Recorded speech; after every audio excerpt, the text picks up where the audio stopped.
प्रणाम।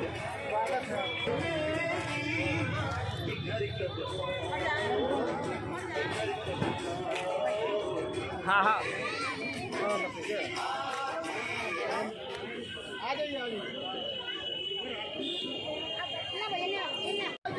जिंदाबाद जिंदाबाद, सुचित्रा देवी जिंदाबाद जिंदाबाद जिंदाबाद। वो बुक की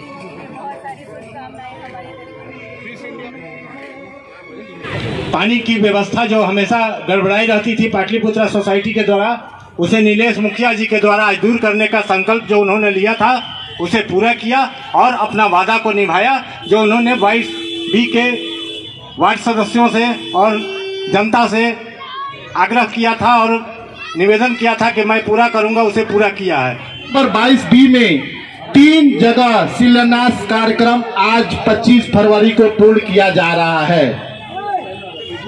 दूसरा सामुदायिक भवन,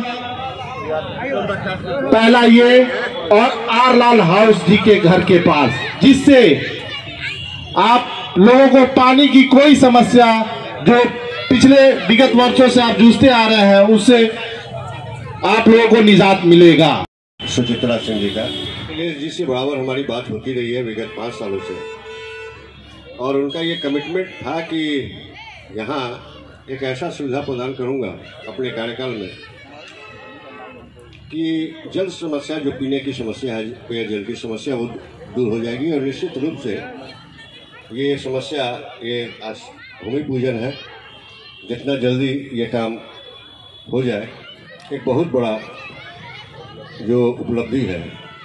मेरे समझ से विदेशी नगर से लेकर के पूरा पाटलिपुत्रा कॉलोनी और अगल बगल के लोग भी लाभान्वित होंगे और बहुत बहुत धन्यवाद।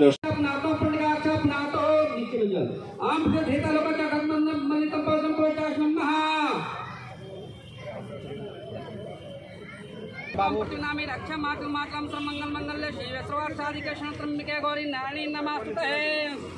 सर्वमंगल मंगल्ये शिवे सर्वार्थसाधिके शरण्ये गौरी नारायणी नमोस्तुते। अरे बस पिता महादेव एक बार प्रेम से श्री गणेश भगवान की सब बनाइए भैया।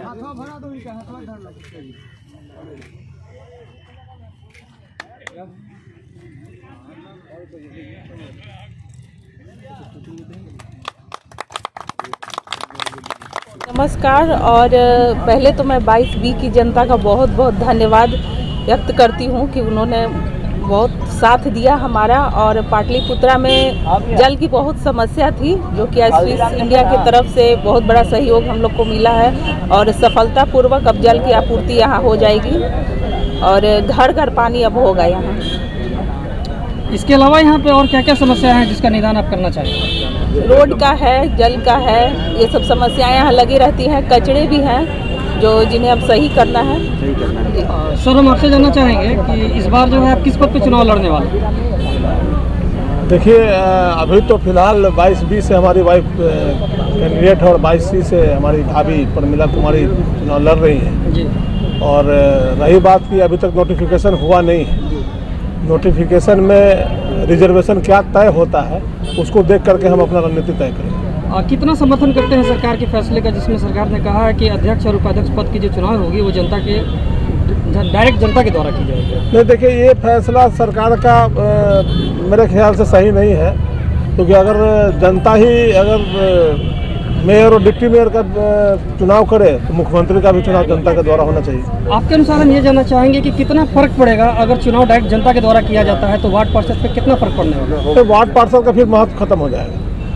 अगर जनता के द्वारा मेयर और डिप्टी मेयर का चुनाव होता है और तब तो मेयर और डिप्टी मेयर जो पार्षदों का कोई मतलब नहीं बनता है। मेयर और डिप्टी मेयर अपने मन का मनमानी करेंगे। अगर ये हो जाता है और चुनाव अगर डायरेक्ट जनता के द्वारा अगर की जाती है तो सबसे बड़ी उपलब्धि क्या होगी सरकार के लिए?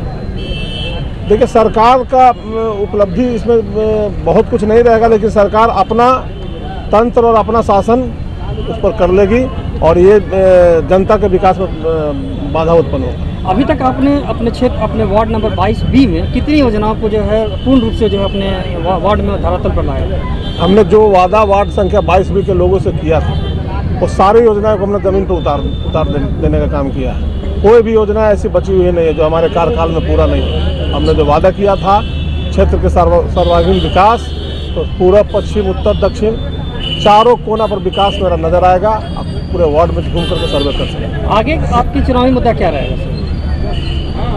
बचे हुए जो कार्य हैं, स्वच्छता और साफ सफाई, बचे हुए जो कार्य हैं लोगों की, जो और भी मूलभूत समस्या तो कुछ बची हुई है, उनको प्राथमिकता देकर पूरा करें। खासतौर पर आप अपने क्षेत्र में महिलाओं के लिए क्या करना चाहेंगे? आप इस महिलाओं का प्यार देखकर पता चल जाना चाहिए कि महिला कितना समर्थन करती है। महिला के हर एक सुख दुख में हमारी पार्षद खड़ी रहती है। जी मैम, हम आपसे जानना चाहेंगे कि चुनाव को लेकर के आप वार्ड 22B की जनता से क्या कहना चाहेंगे? यही कहना चाहूँगी जैसे अभी तक उन्होंने मेरा साथ दिया, उसी विश्वास के साथ आगे भी साथ दें। मेरी जनता का बल ही मेरा बल है। सर, हम आपसे ये जानना चाहेंगे कि क्या आप भी इस बार इंटरेस्टेड हैं कि आप अध्यक्ष और उपाध्यक्ष पद के चुनाव पे आप चुनाव लड़ सकते हैं क्या? क्योंकि हमने आपको बताया है कि जब तक नोटिफिकेशन नहीं होगा, रिजर्वेशन तय नहीं होगा, रिजर्वेशन तय होगा आपको खुद ब खुद पता चल जाएगा, मैदान में आपको देखने को मिल जाएगा। हमारे साथ बने सर, आपका बहुत बहुत आज अच्छा सराहनीय कार्य हम लोगों ने अभी विगत वर्षों में कई वर्षों से करते आ रहे हैं। उच्च प्रवाह का जो कार्य आज जो हम लोग शिलान्यास कर रहे हैं, इसको जल्द से जल्द पूरा करेंगे। और हमारी सबसे मुख्य उद्देश्य ये होगा कि इसको क्वालिटी, जो इसकी गुणवत्ता है, उस गुणवत्ता को मेंटेन फुल फेज में करते हुए और जल्द से जल्द इस योजना को हम आपको घर घर तक पहुंचाने का काम करेंगे। इस कार्य को करने के लिए हम युद्ध स्तर दिन रात काम करेंगे, जिससे यहाँ की आम जनमानस को इसका जल्द से जल्द लाभ मिल सके। अच्छा, अक्सर जनप्रतिनिधि शिलान्यास करते हैं, लेकिन कंस्ट्रक्शन कंपनी की तरफ से अक्सर किसी न किसी तरीके से देरी हो जाती है। क्या कारण होता है और आप किस तरह से करेंगे इसको? अब जहाँ तक जो आपका जो क्वेश्चन है, ये जो सवाल है, प्रश्न है, इससे हमसे इससे कहीं परे नहीं है। अब योजना वहाँ बाधित होती है जहाँ आवंटन ना हो, स्वीकृति ना हो, प्रशासनिक स्वीकृति ना हो। तो ये सारी फुल प्रक्रिया हमारी कंप्लीट है, जिससे कहीं कोई बाधा आने की स्थिति नहीं है। बस काम ही करना है और ना ही कोई किसी तरीके की छोटी या बड़ी कोई बाधा हमारे सामने नहीं है। बस हमको काम करना है। तो मुझे नहीं लगता है कि इस काम को पूर्ण करने में मुझे ज़्यादा समय लगेगा। मुखिया जी ने जैसा आग्रह किया कि 4 महीने का समय, लेकिन उससे आग्रह करेंगे कि कम समय में हो जाए। हमारा टारगेट 30 दिनों का है। जो हमारा बोरवेल ड्रिल मशीन का जो 210 फीट का जो डेप्थ है, गहराई है, उस कार्य को पूर्ण करने में मशीन की जो कैपेसिटी है वो 30 दिन लेती है। तो 30 दिन जो लेगा वो तो लेना ही लेना है।